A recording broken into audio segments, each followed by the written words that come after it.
Hello, everyone, and welcome back to another exciting episode of the Inspired Life Vancouver, where we bring inspiring locals who are really the movers and shakers in our city, who inspire me, and I'm positive they're bound to inspire and empower you to go after your dreams. Sitting with me is a very inspiring individual who I've known for quite a while, but most recently we've reconnected, and he recently, like last week, had a Leo Award nomination. He has a massive resume. He's very involved in the arts, entertainment arts community here. I'm talking about none other than the Dhiredra. No last name, only the first name. It's like Madonna, but Dhiredra. I was Dhiredra before Madonna and Prince, but after Cher, just so you know, for the record. You heard it here first. So when I first started out in the business, my full name is Dhiredra Kumar. When I started out in the business, a show had just come out on British television, which was Jewel in the Crown, which was a 26-part miniseries, or not miniseries, a full-fledged series set in colonial India. And that was actually what launched the career of an actor called Art Malik, who went on some great things. But the character he played in that was an Anglophile Indian, and the name of the character is Hari Kumar. Mm-hmm. And so when I first started in the business, I kind of weighed all the options, and I thought, well, if I put Dhiredra Kumar, then I'm bound to get typecast in those kind of roles, which are this kind of Anglophile, and I'm anything but. I'm kind of the poster child of decolonizations that since the outset of my career, partly through necessity and partly through just wanting to dig my heels in, so to speak. And this is back in the UK? This is back in the UK around 1984. Okay. And so I decided that I was just going to go by my first name, which is Dhiredra, which, really, I mean, it wasn't uncommon at that time to have people from the Indian film industry. It was Hindi cinema, as we used to call it back then. It wasn't Bollywood as it is known now. Right? It wasn't uncommon to have people with just one name, like Surendra I guess that was in the 40s and 50s, or Dharmendra, who was like a big icon in the 60s and 70s and going through to the 90s, in fact. So essentially, that's how the name Dhiredra came about as my stage name. Yeah. I love it. So did you always know you wanted to act? When did I call it's like a fever. It's a bug that gets inside of you, and you can take time away from the industry and come back and wonder if this is something you want to do. But once you have that bug for performing, it's in you. Yeah. So my first performance on stage was when I was 6. Wow. It was like preschool, and I played myself and my cousin. In fact, we played these ox on stage. It was a Panihari song, which is like these girls that are going to fetch water from the river, and this shepherd is walking, or farmer is walking around with his, that kind of thing. So that's when I first started. Where was that? This was in Dar es Salaam in Tanzania. Okay. In Balmandir, which is like preschool for basically preschool kids. That's when it started. Mm-hmm. And since then, it's always been a part of my makeup. Like, any opportunity I got, I would be happy to sing or dance or recite dialogues, from Rajesh Khanna to Dilip Kumar to Devanand to Amitabh Bachchan, I love it. Who was basically like the angry man hero inspiration in the 70s, right? Through mid 70s when I was in my teens. And it was always there. And in Dar es Salaam, there was no television.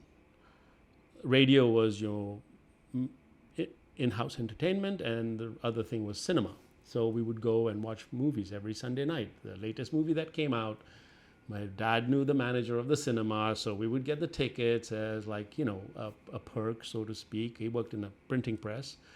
And so we'd go and see these great movies every Sunday night. And so, I don't know if you've seen a movie called Cinema Paradiso, which is an Italian film, which won a few awards many, many years ago. It's about growing up around cinema, coming of age around cinema, and it's about the classic golden age of cinema. In fact, that's been inspired into a movie called Chello Show, which was submitted for an Oscar nomination from India, made by a Gujarati filmmaker, and it's in Gujarati, called Chello Show, which means the last show. Anyway, long story short, that was where the kind of fever, so to speak, started. But then it became a full-blown fever, like not yellow fever or jaundice, but like full-blown kind of, whoa, I can do this. Is again in the 70s, I was sitting in a cinema watching a film called The Juggernaut. It was one of these disaster movies around the time that Towering Inferno and Poseidon Adventure and all these big disaster movies were coming out, right? So Juggernaut was it was a British collaboration with Hollywood, and it was about terrorism, and there was a bomb on this ship, and Anthony Hopkins, Richard Harris, oh my God, like huge cast of A-list actors at the time were spearheading this movie. I'm watching this film, and I see this brown guy pop up on screen, and his name is Azad, which is freedom, right, in Urdu and Hindi, or somebody who's free. And he says that he's working as a steward on the ship because the Africans don't want him because he's supposed to be an East African Asian, and Britain doesn't want him because he's brown, and so he sees the ocean as his home, and he's a steward on the ship. And that's the first time that I had that pinch me or aha moment or whatever you want to call it, where I saw somebody on screen that had from my diaspora, from my specific experience of growing up in East Africa, right? Before that, you saw movies like Hatari or The African Queen, but there were no brown people that looked like me in these movies, right? And in the end, the character of Azad dies trying to save this curious white child. There's always one in these movies, who doesn't listen and wants to explore. Anyway, long story short, so that actor was Roshan Seth, who is, like, in my eyes, the most amazing actor from our diaspora in the last 50 odd years. I've seen him on stage. I've had the good fortune of working with him. Wow. And I've often also gone up to him and said, it's your fault. It's your fault I'm in this business. How beautiful that you get to work with someone who inspired you. And I've talked about this on the show often, that even like 20 years ago, here in Vancouver, I've been in Canada for 23 years, and when I first started, even when it came to modeling, it was like one other South Asian model, and it was me. And now I'm very happy to see it. There's so many. Wow. Yeah. And same with female actresses. Like they weren't, but growing up in my childhood, other than watching Pakistani or Indian movies, I barely, like for a female, like I never saw representation of someone from my part of the world, like, like later when I grew up on Full House and all of that, but I also grew up watching classic TNT and MGM movies and like Doris Day and Fred Astaire and all of that, or even Gone with the Wind, and that's how I learned English. Yeah. But I never saw someone from our part of the world who looked like us on television. So when we see people like us, it gives us this dream or this hope. Empowerment. Yeah. And it's not so much hope, but it's I can be a contender. I can do this. It is within my grasp. And that's why it's extremely important to have role models and have representation that shows the younger people that it's possible. Just give it a shot. Yeah. And I'm very fortunate with a lot of the opportunities that I've had. And so we grew up on black exploitation movies in the 70s and kung fu films from China, because there was a dominant influence being a socialist country, and they built the railway from Tanzania to Zambia, so they basically dumped all their goods on us in Tanzania, and of course Hindi cinema. So that's kind of the experience, growing up with a very diverse, and then of course Dad running a printing press and a bookshop. was also grew up with comics and eventually like pulp novels and writers like, the Dandy Beano, Topper, Beezer comics, the Archie comics, the polka dots and the Beryl the Peril and Dennis the Menace and all those kind of Same. classic, comics. Yes. See, that's the thing that people assume that we grew up on, I don't know what, right? Because the first generation, very few first generation like us or older than us, present themselves or have the ability to present themselves as what is perceived as whole beings. The lens sees us for the immigrants that we are. They see us for the cab driver or the corner shop owner or the gas pump attendant, and they don't see that other side, nor was there opportunity to engage. And now through engagement, people are realizing more and more that actually we came from a whole life that was very inclusive, and we were not just, I don't know, we weren't these kind of mouthpieces for our culture as we are made to be sometimes in society. I love that you're talking about this, and I was going to bring this up later on. You're very involved here locally, in our Actors Union. You're one of the co-chairs, and it's interesting. I was seeing one of the producer writers of a show that I worked on. We follow each other on Instagram, and he was talking about, and he's a person of color, and he was talking about, how it's not diversity, it's actually life, actually. This is Precisely. life. Yeah. It is not even the whole diversity in television. It is actually about representation of what life is really like. So tell me about your work.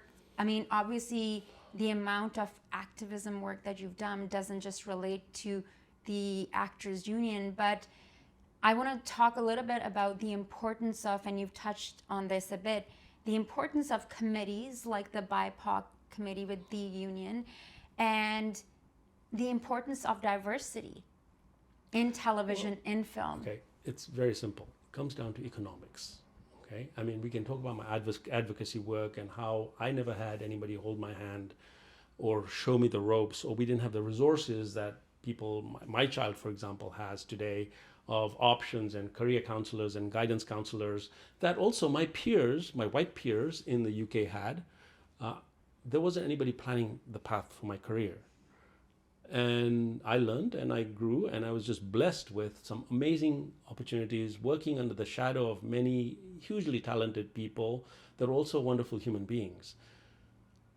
And the advocacy comes from like need to give back, right?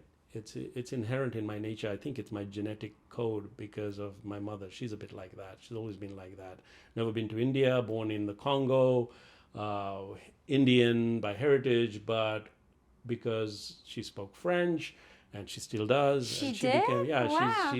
She has always been an advocate for all kinds of different things, her neighbors or whatever. Even to this day, she's late 70s now, and she advocates for her immigrant neighbors all around her who come from different parts of Europe that actually, live in the same compound that she lives in London. Anyway, but it's economics. We in British Columbia want to present ourselves as an international marketplace for attracting productions from around the world. And if you look at the way networks are heading, the marketplace is at, and the streaming platforms, people are looking for product that sells around the world, that audiences around the world from different demographics can relate to. So for us to succeed in British Columbia as a destination place for producers to come and do work here, we need to show how diverse we are. We can make, we can be an amazing center of excellence for Hallmark and Lifetime and for some, horror genres or whatever. But the world marketplace is evolving, and they want to see people that look like you and me, people that are transgender, people from basically historically marginalized communities that are not represented on screen. And so one of my goals is how can we create sustainability for us as a production center and for me to survive in that production center? Because I don't want to go to LA. I don't want to go back to the UK, right? So how do we do that? By engaging and by making people aware through that's where the advocacy comes in. And so as well as the BIPOC committee, I'm fortunate enough that I was made the co-chair, one of the co-chairs, but also I'm on scholarship and mentorship, and been involved in the governance of the union, the governance committee of the union as well. And it's just making inroads, and again, presenting myself, and through me mirroring others that are there. That suddenly opens the eyes and ears, and people go, actually, there's a case for advocacy, and it's an economic case. It's not just about humanity. We're not doing this from the goodness of our heart. It's about sustaining ourselves as a world destination for product to be made. Yeah, I love that. And I want to talk about your recent Leo nomination. I want to talk about your acting career. Tell us about the project, sort of. You have been flying. I see every time I check your social media, you're working on this project or that. And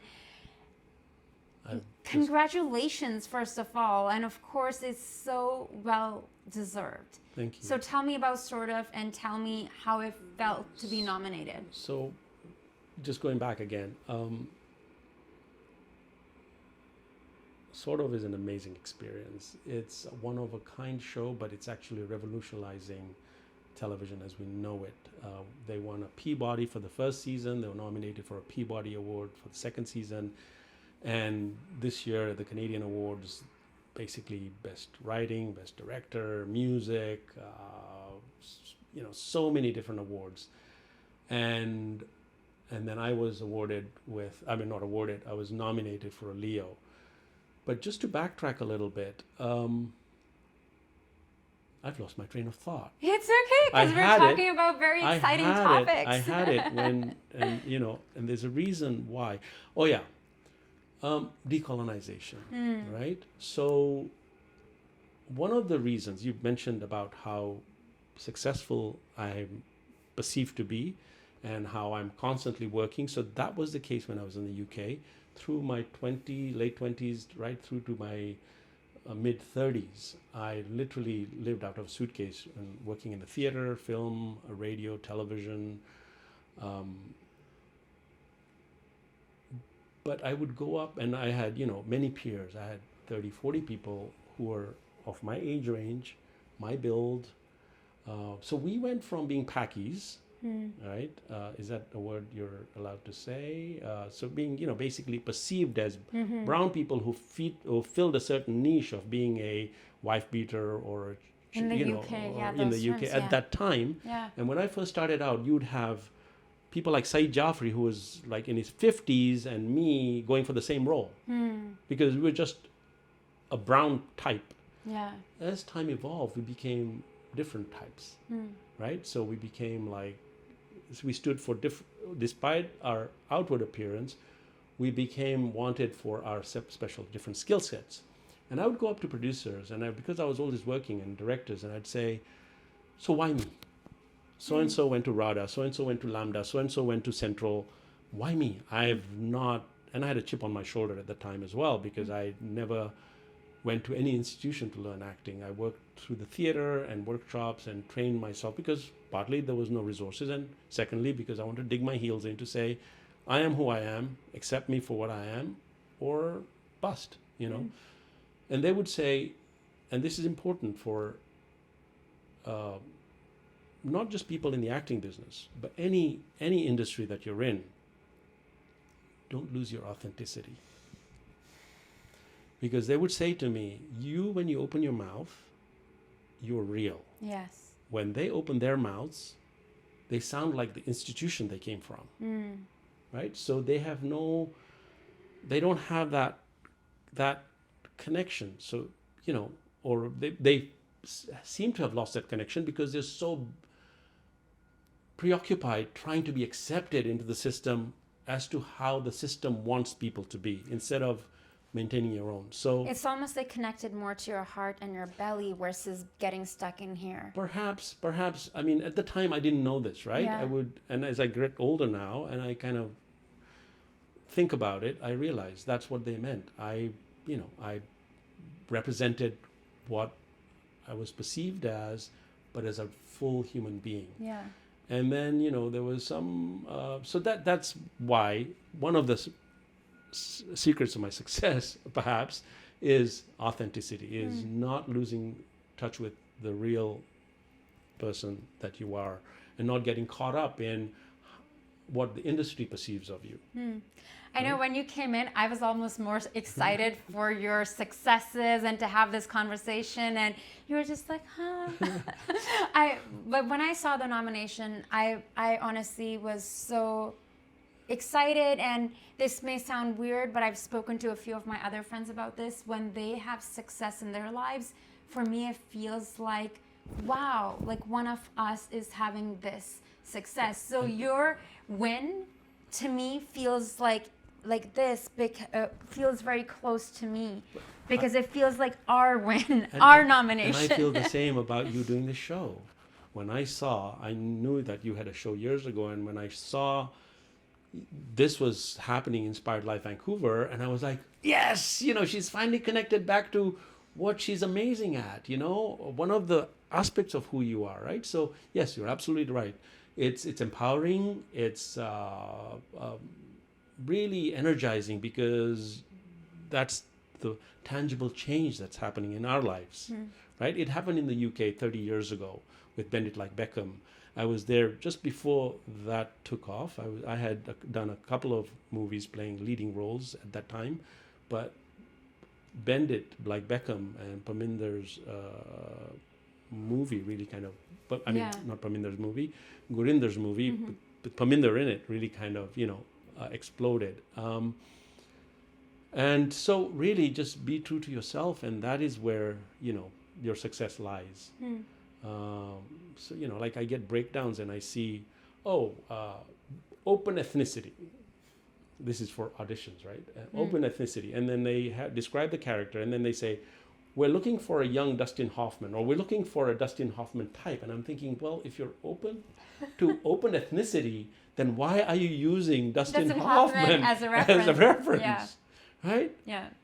And so it just, the mind boggles sometimes, but you just kind of realize what they expect and what they want, but then you just do what you are good at, because everybody else is going to try to emulate Dustin Hoffman, and then there'll be Dhiredra who will be doing his thing, and I'll go, well, there was something different about that. And sometimes it works, others it does not, but at least I'm being true to who I am and myself and the craft that I've developed over the years, sort of. So it's really groundbreaking show.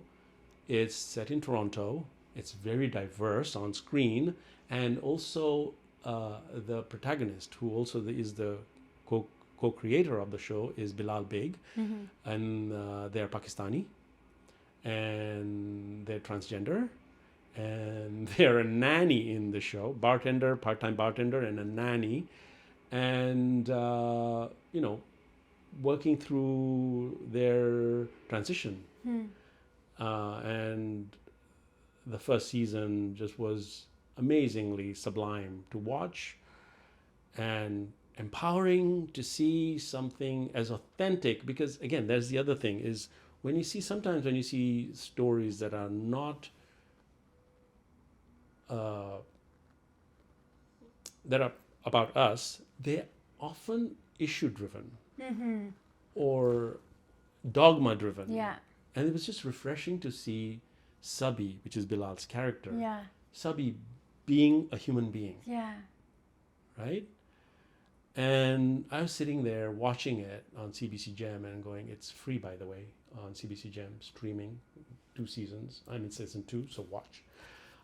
So anyway, and I was like, okay, so there's mom, but where's dad? Is there dad? Is there going to be a dad? The actor kind of always thinks. And then suddenly in season 1, there's one moment where dad comes on the phone and you go, oh, dad is there, but he's away and he's been cast, obviously, because they're using somebody's voice. Yeah. And then season 2 was happening, and they got in touch, and I was like, wow. And there I was playing Dad, the Imran character who comes from Dubai. And season 1 ends with this real cliffhanger of Dad's coming to fix you, right? So the times that we live in, as the people that we are, which is this kind of woke world we live in, is like it sets up all kinds of bias in our mind about what this middle-aged Pakistani man, because of all the cultural history we carry with us as brown people as well as white people, thinking this guy's gonna be right. And then Dhiredra arrives as Imran, and then coupled with the words that they've written, Bilal and Fab Filippo, who are the two co-creators of the show, it's a gift. The Dad is as confused and as much in transition as Bilal, the Sabi character, is in the show.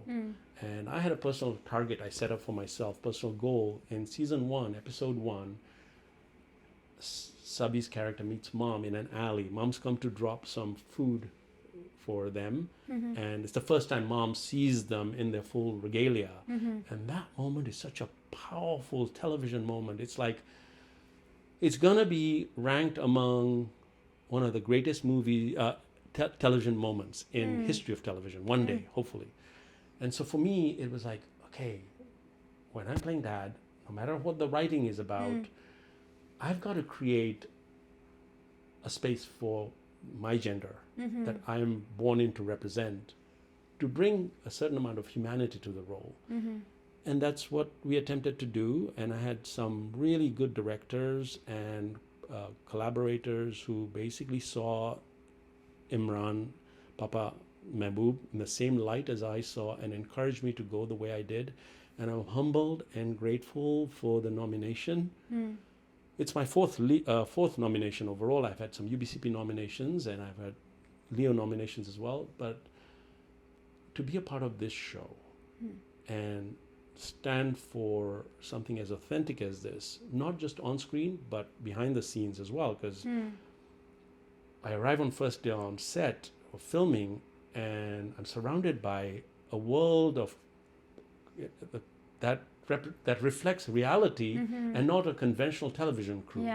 Because we had a black camera woman operating B camera, we had an Asian boom person, we had transgender interns, we had all kinds of people from all walks of life being represented in the crew.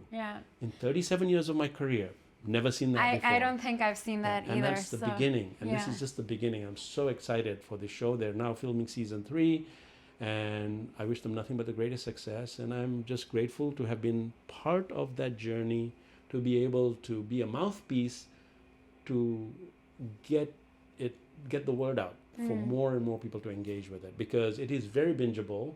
There are 8 20-minute episodes in season 1 and 8 in season 2. I guarantee you turn that on and you will watch every single episode in one sitting. So please watch Sort of. Amazing. Thank you so much.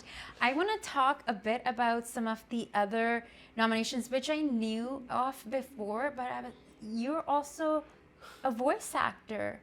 You did Jurassic World, and also this other I know that it's for the Lego Jurassic World. You had a nomination, and in total there were about 3 between a Leo and a UBCP actor and specific for voice actors. So tell me about those projects and how, like, I'm just getting into the voice world at the moment, and I did My Little Pony a few years ago.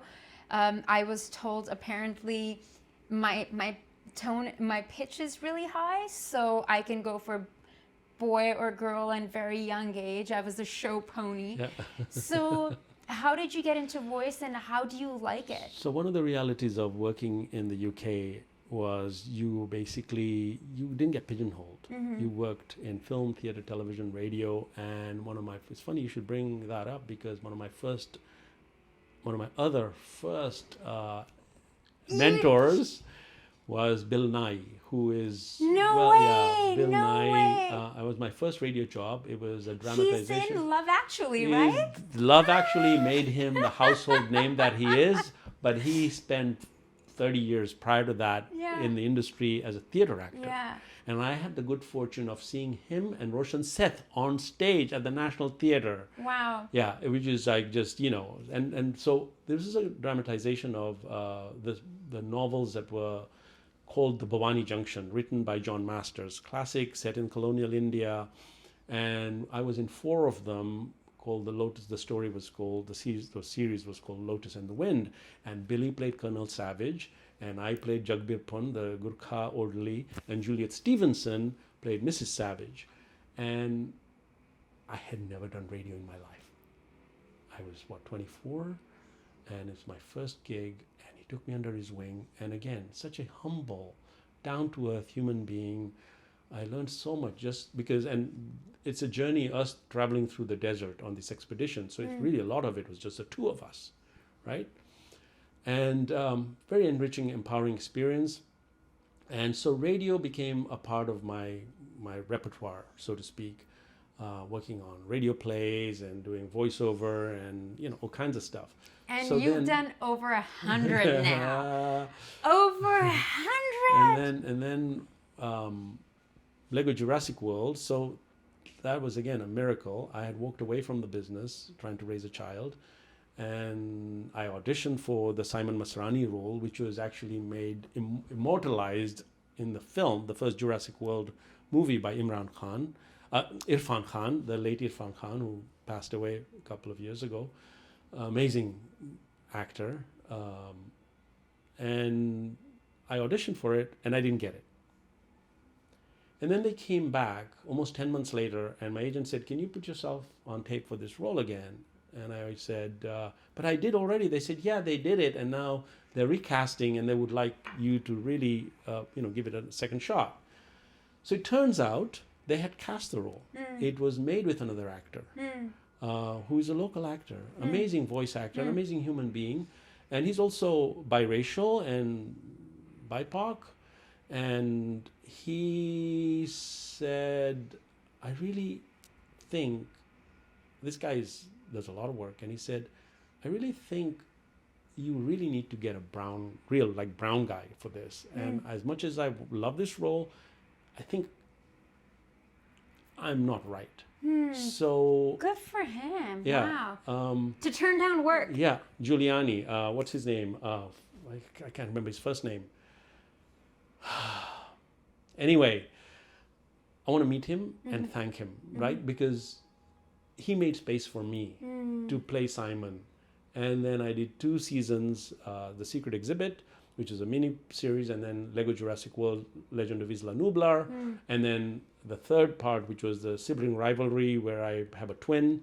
And so, it's so that's what I mean. Like, when you talk about giving and talk about service and seva, as we call it in Urdu and Hindi and Punjabi and Gujarati, it's like when you give one fold, you'll get 10-fold back. And you don't expect it. That's the teaching of the Gita. You don't expect it. You don't set out to be a role model or making space or, holding space for people. The little pebble you throw in the little puddle makes ripples. Yeah. And then before you know it, it becomes an accepted behavior to emulate. And those little ripples make waves. And, so I'm grateful to Giuliani. What's his name? Oh my God. AJ Giuliani, because he made that call, and that's how I ended up playing Simon. That's so beautiful. Two things were coming to my mind, but first I'm going to say, it is so much fun doing voice when you're not even seeing your face, because a couple of weeks ago, I'm not allowed to talk about this, it's a secret project. I did 2 days, and top of the morning, we're doing something super crazy, and how it taps into that inner child, and I think that's the thing that I love about being a performer. I remember I did 1 hour on My Little Pony, but the other talented performers, a lot of them that were young actors, actresses on the show who are doing different voices, and how free they were. You know, you're coming in not worrying about hair and makeup, you're wearing whatever, and how you get to build that character and really use your imagination. I really feel very passionate about voice now. I feel like Voice. that's the next thing I want to tap into. Voice is basically, that is your tool. And Yeah. even on camera acting, that is your tool. 100%. You know, despite all the other accoutrements that you go with, like hair and makeup and costume and the lighting and everything else, ultimately it's your voice that tells that story. Yeah. And how you use it. So voice work is liberating. I was laughing earlier on. I had a smile on my face because Simon is that. Simon Masrani is the CEO of Lego Jurassic World. In the film, he's very intense. In the show, it's basically a comedy. So he's zany. He's ADHD somewhat, and so little attention focus issues. And he just goes out barking orders and let chips fall the way they do, and it's very funny. It's kind of liberating. It's the closest I will, in my little mind, I will come to playing close to playing the genie character in Aladdin, where you just basically let loose and just have fun. And they were, again, very gracious. Let me just bring because there were two other Simon Masranis before me, and they let me just put my spin on. And of course, the writing is funny and it's there, and you just have to be able to extrapolate the humor from the words the way it's written to bring that comedic interpretation. And yeah, And of course, you're awarded for that.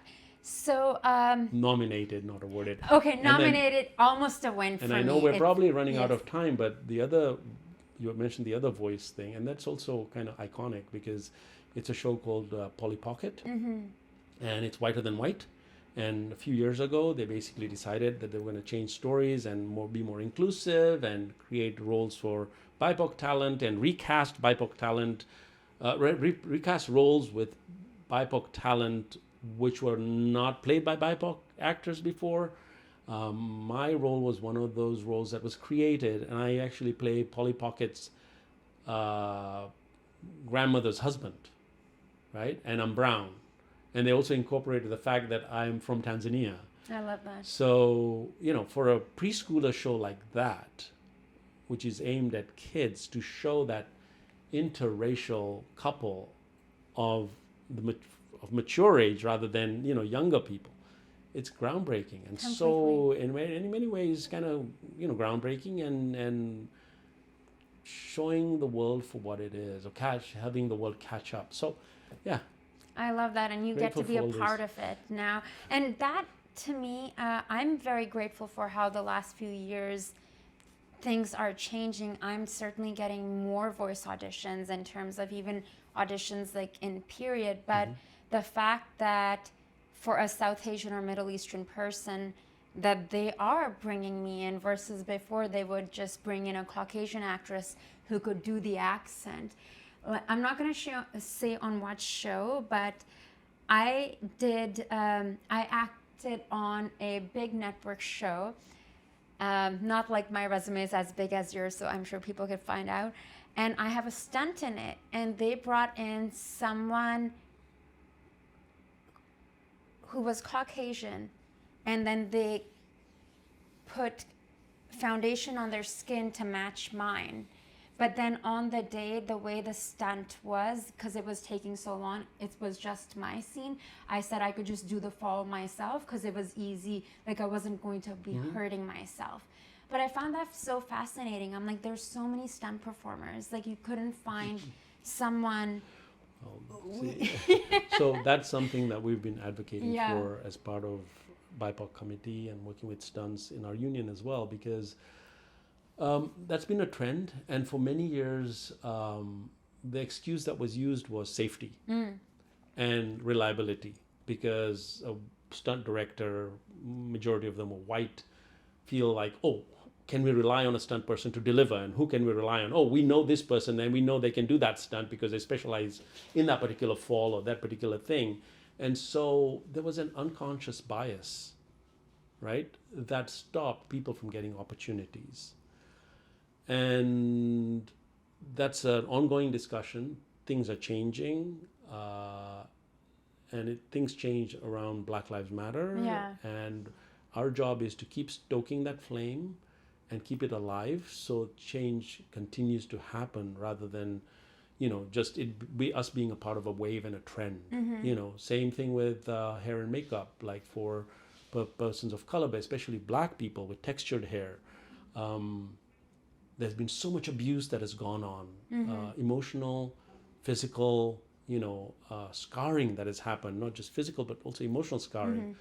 An actor needs to feel safe on stage Completely. or on set when they arrive and feel confident about going and delivering the performance they're there to deliver, and then not having people who understand their skin tone or understand their hair texture. So we started a dialogue through our BIPOC committee about 4 years ago, and we had some consultations with IATSE, some of the chapters of IATSE, and then a couple of years ago, there was actor filed a complaint about introducing this as part of the bargaining tool. The last negotiations, they were rejected, but now the court has ruled, or arbitrator has ruled, that next bargaining that comes up, they're going to spend 5 days to talk about Black hair and makeup, and as an action plan of all these 12 things or 10 or 12 things that need to be put into place to create a safe space, but to also create opportunities. And because one of the arguments we got from the folks at IAT, some of the makeup, not all of them, some of them, many are great allies, but some are like, oh, we wrote to Camille Friend and she never responded to us. Like, Camille Friend is now suddenly, Black. She did Black Panther, right? So like, Camille Friend is now the most sought after spokesperson globally for textured hair and makeup. And suddenly she's going to answer an email like, what have you done in your own backyard? Have you gone to your local hairdresser, Black hairdresser, and talked to them and see how you can have, like, this is the thing. One of the dangers in our industry is also we get one person and then they become the spokesperson or the torchbearer for the whole industry, and their word becomes gospel. And really, that's not what it's about. Well, even for my hair, again, not going to name the show, I remember showing up on second day of filming. I'd freshly washed my hair because it had a lot of product, and I asked before, do you mind if I wash my hair? And my hair is naturally curly and very wavy, and it's big. This is me with the blowout. It's like tamed down, but my hair is quite big. And I, they're like, this is a little while ago. This is before BLM and everything. And they were just like, your hair, it takes time. And they're touching my hair, giving each other the looks in the hair and makeup trailer. It's like after time you learn the lesson, you show up with your hair already done. Like now I even show up with my base because you don't know like what color they're going to do or even understand how to match skin tone. I did that for 25 years. You did? Where I Wow. showed up with my makeup on, and the excuse I used was I come from the theater, so it's part of my ritual of preparing myself for the role. They cannot argue with. Yeah. Because otherwise, then you ended up looking like what they perceive you to look like. Or even if they don't even understand your skin tone. No, absolutely not. I want to talk, because we don't have much time left, I want to talk about, you have had a 40-year career, 4 decades. Like, wow, amazing. Almost. We'll say that's from like the time you were in your mom's belly.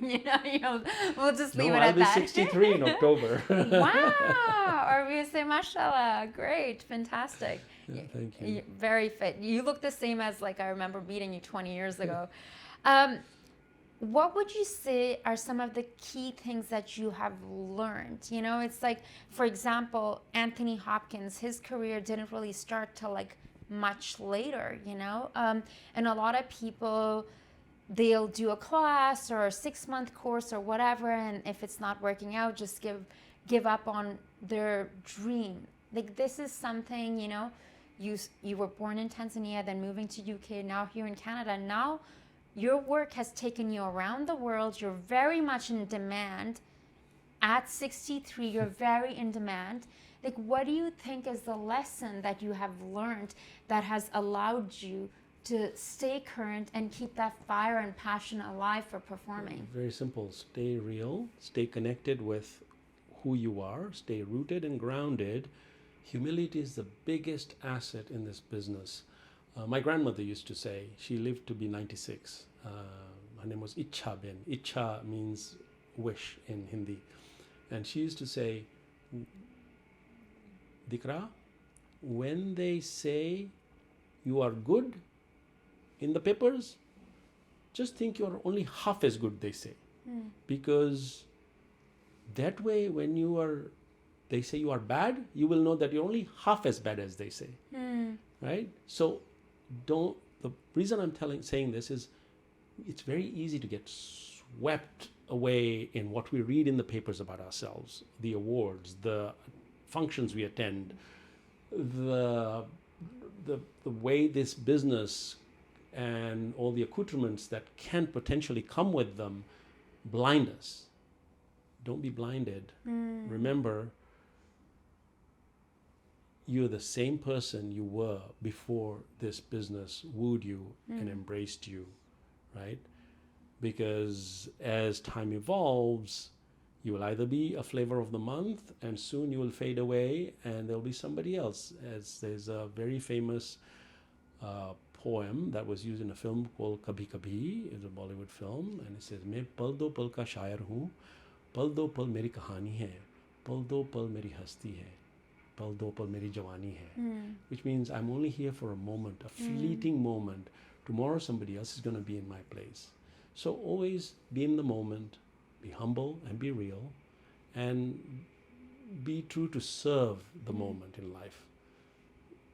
We've spent so much time worrying about what the future's going to be. And it's, of course, because that's how not just acting, but every aspect of every walk in life is always saying, prepare for your future. No, live your present, because it's a gift. The word present, it's a gift. So be present in the present, and the future will take care of itself. I love that. I feel like you're talking to me and I needed to hear this. I want to know, I know this would be hard to... I sound like an old man. You gave me exactly what I needed to hear. I'm sure it would be hard to pick, but one specific moment that really stands out for you in your career that makes... Did you have a time on set or when you're working next to someone that you had this moment that you had to say, someone pinch me, is this real life or is this a dream? Okay, so first of all, my mom says, okay, how many fingers? How many fingers? 4. How many fingers on my hand? 4 fingers, 1 thumb. 1 thumb, right. So now, one is short, one is slender, one is thick. Are they all the same? No. They all serve a purpose and a function. Same way, every job brings with itself its own uniqueness. So really to single out one, it's very difficult. But I've had many aha moments where I've worked with people who've just... I've been caught in that moment where you're searching and the ego takes over, and the ego is trying to make you do something because you're saying, if I do it this way, I'll be more effective. And then you're faced with the person that you're working with, and they're so rooted in their reality that you go, oh, I'm just dabbing in the dark here. And you just start receiving. And then you just start reciprocating with what you receive. And that's really... There are many of those in so many shows. A Passage to India, playing Dr. Aziz on stage. Oh my God, working with Billy on Lotus and the Wind. We all have insecurities as actors, no matter how experienced you become. And that's what keeps us alive and real when we're in front of the camera or in front of a crowd. And it's that adrenaline rush that we get, that every job is full of them. Every job is a gift. And and I've had such a diverse journey in terms of theater, film, television, the roles I've played, or been grateful to be part of, that it's difficult to pinpoint one single one. I'm sorry. I know it was a tough question. It's Sorry. hard because you don't know who's watching. They'll be like, "Why did not?" I'm joking. So the show is The Inspired Life Vancouver. I love to ask everyone, what do you love about living in Vancouver? What do I love about living in Vancouver?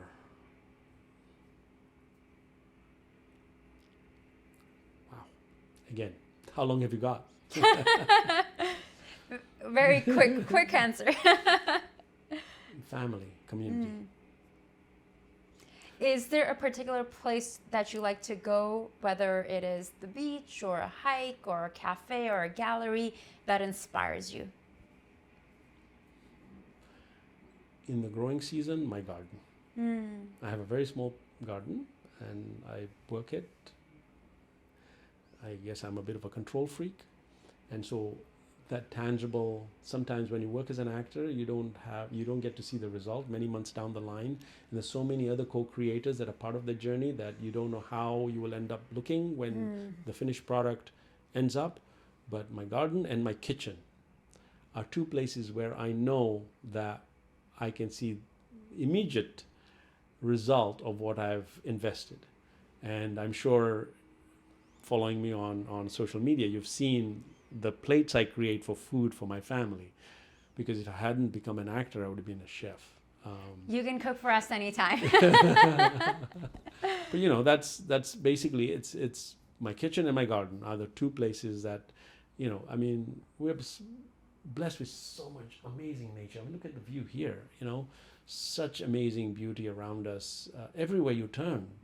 You don't have to go into the woods to find nature. Like I literally live 300 meters away from the Trans-Canada Trail, so I can be in the woods despite being in a urban area in like a matter of minutes, you know. Yeah. Wonderful. Well, thank you so much for taking the time. I know you're really busy right now. I feel like I could have asked you 50 more questions because I found this conversation to be really, really inspiring, and I really wanted to bring you on and also wish you an amazing year ahead and congratulations on your Leo nomination. Thank you, Zara, and I wish the same for you, and I hope this makes sense to, you know, people watching at home with their children, or if their children are thinking of getting into the business, that they can see that there is a future for us, that we belong. We're not the noble citizens, or we should not have to be the noble citizens that we're perceived to be. We can be ourselves. That time is now. Thank you, Dhiredra. And don't go anywhere. More of the Inspired Life Vancouver guests coming right up. Thank you.